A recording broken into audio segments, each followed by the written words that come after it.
खाली है बाटा भागे ना भाई बिना पिए मोर जिंदा नहीं माना भाई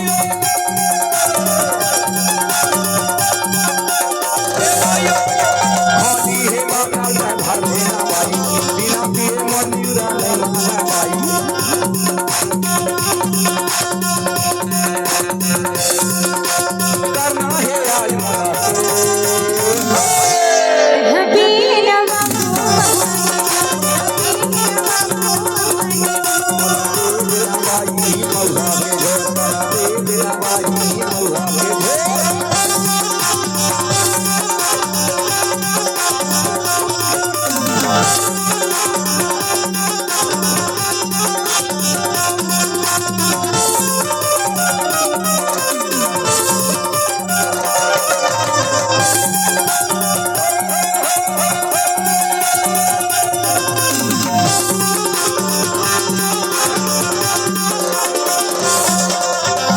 मला पियो पियो ना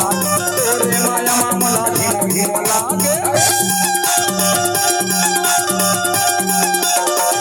मौहा के झोर मला पियो पियो लागे तेरे माया मामला घिमो घिमो लागे करना है आज मला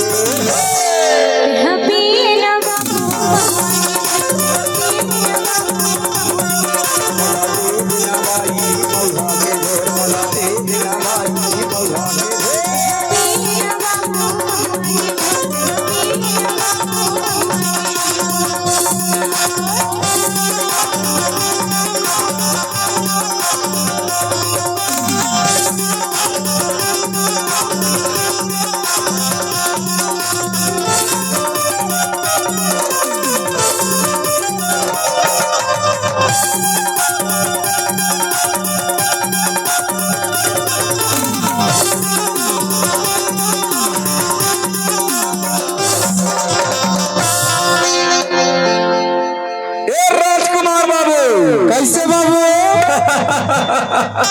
ये तो बता कैसे गा और टूरी मल्ला का चीज के घमंड होते भैया टूरी मल्ला आज के जमाना में खूबसूरती के घमंड होते का सही बात बा कहे ना सही बात है ये टूरी मन बढ़िया दिखत है ना बने तो दिखे का